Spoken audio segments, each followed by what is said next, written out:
Hey everyone, and welcome back for another deep dive. You guys sent in a ton of great stuff about Gen Z and how they're approaching investing in the stock market. It's really fascinating stuff. So let's dive in and unpack it all. I mean, just one thing that caught my eye was that this generation is so much more into sustainable investing than like millennials or Gen X were. We'll definitely get into that. And we've also got to talk about social media.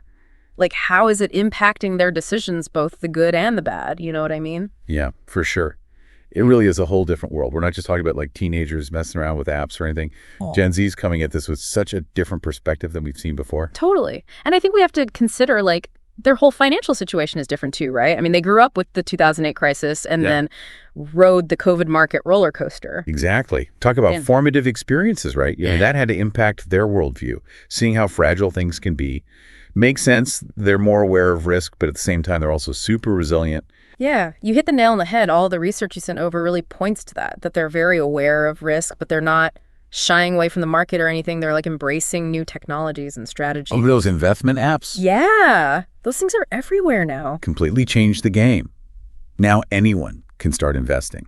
You can buy fractional shares, build a diverse portfolio, see what's happening in the market all on your phone. I know, it's pretty wild. Some of them even have AI now. Yeah, they try to give you like personalized advice and stuff. Crazy. So technology is definitely making it less intimidating, for sure. For sure. But with all of this access, digital financial literacy is more important than ever. Oh, absolutely. I mean, Gen Z has so much information at their fingertips, online courses, social media groups, you name it. But how do they know what to trust? Right. Not all of that information is created equal. It's kind of a double-edged sword, I guess. It is. Like, they need to be able to think critically and separate fact from fiction, not just blindly follow the latest trend. Exactly. Critical thinking is key. They need to be able to like step back, look at the source, understand the potential biases, and, make their own decisions. Couldn't agree more. One thing that your sources really highlighted was this idea of starting early. Like how just by starting their investment journey sooner, Gen Z has a huge advantage. Huge. Why is that? It all comes down to the power of compounding. Compounding. It's like a snowball effect, where the money you make from your investments starts to make even more money. So the earlier you start, the bigger that snowball gets. Exactly. So even if it's just small amounts they invest consistently in their 20s, that can have a massive impact on their finances down the road. Huge impact. I mean, think about this. Someone who invests, say, $100 a month starting at age 20. If they get an average return of 7% per year, they'll have over $1 million by the time they retire. Whoa, $1 million. But if they wait until they're 30 to start, even with the same return, they'll only have about $430,000. Wow. That's a huge difference. It is. It really shows you how important that head start is. And it's not just about retiring rich or whatever. It's about building those good habits early on. Right. Starting young sets them up for success throughout their lives. Yeah. It's about making good decisions, whether that's buying a house, funding their education, you name it. Okay, so we can't talk about Gen Z without talking about social media, right? I mean, it's such a huge part of their lives. And from everything you sent me, it's definitely having an impact on how they think about investing too. Yeah, for sure. There's definitely good and bad to it. Right. Like on the one hand, you've got all these resources and communities, like you can learn so much from experts online. Yeah, for sure. But there's also so much misinformation and hype out there. And that fear of missing out FOMO is real. Oh, it's definitely real. Like seeing other people making money can lead to some bad decisions. Yeah, it can. So how do they navigate all of that? I think it comes down to being really discerning, like not just taking everything at face value. You have to remember, not everyone online is a financial expert. And some people might be promoting certain investments just to benefit themselves. So you're saying it's more than just following the crowd? It is. Okay, so social media can be a good starting point, but it's really important to do your own research and think critically. Couldn't agree more. Just because something is trending doesn't mean it's a good investment strategy. Okay, so we've talked about risk awareness, but let's dive into some of the other challenges that this generation is facing. They're dealing with market volatility and economic uncertainty, a tough job market.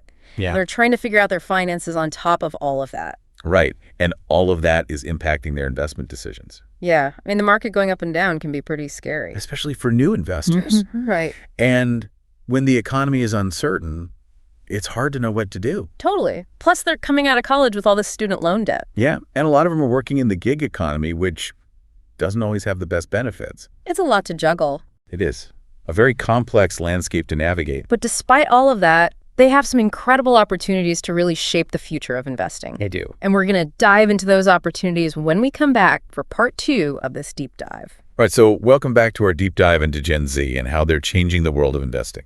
So before we get into those big opportunities that we were just talking about, I want to dig a little deeper into some of the resources that are out there, especially these investment apps. I mean, from everything you sent over, it seems like they've gone way beyond just trading. They're like full-blown financial ecosystems. I know, it's crazy. Like, you can buy fractional shares. Yeah. Get your portfolio managed automatically. You've got real-time data educational resources all in one place. It's pretty amazing. It is. And I think one of the coolest things is how they're integrating education right into those platforms. Yeah. It makes investing more engaging, more accessible. Right.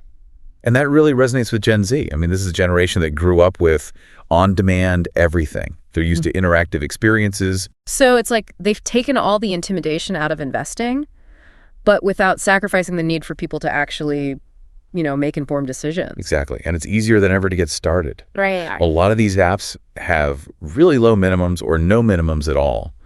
So you don't need to be like some Wall Street tycoon to start investing. Totally. And it's not like they're just throwing money at random stocks either. A lot of these apps have built-in educational resources. You do. Like articles, tutorials, webinars, even simulated trading. It's pretty wild. It is. It's like having a financial advisor in your pocket. Exactly. And I think that's really important for Gen Z. Mm-hmm. This is a generation that's used to finding information and guidance online. Yeah.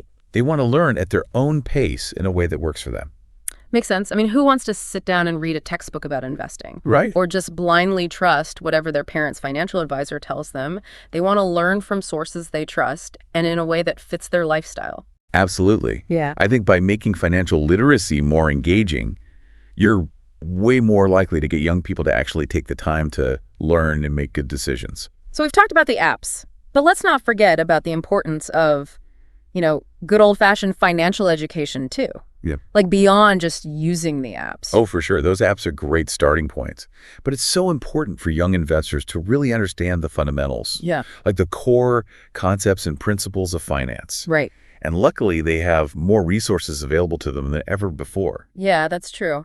We've talked about online courses and webinars, but there are also tons of podcasts and YouTube channels, even social media communities dedicated to investing. Great. You can really choose your own adventure when it comes to learning about finance. Exactly. They can tailor their education to their interests and their learning style. And it's not just about passively consuming information either. A lot of these platforms are really interactive. Oh, yeah, for sure. Like, think about all the online forums where young investors can connect with each other. They can ask questions, share experiences, learn from their mistakes. It's like a peer-to-peer support network for investing. Exactly. And I think that's so valuable, especially for Gen Z. I mean, they're used to connecting and collaborating online. Totally. They want to learn from each other.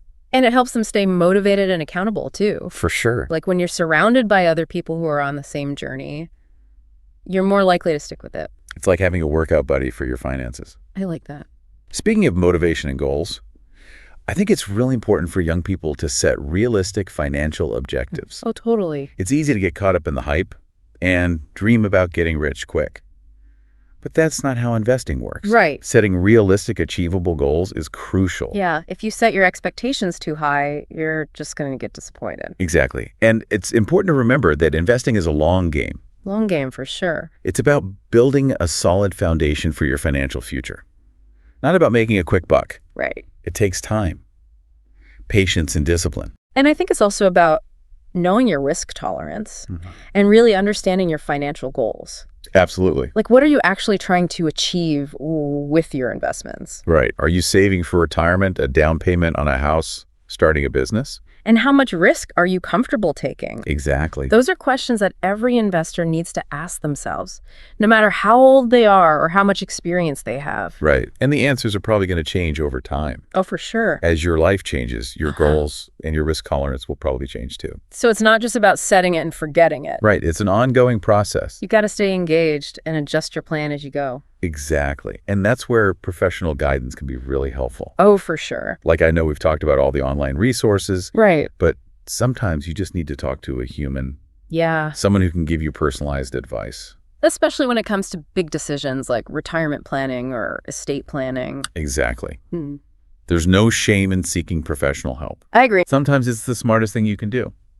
Okay, so we've talked about the tools, the resources, goal-setting, professional guidance.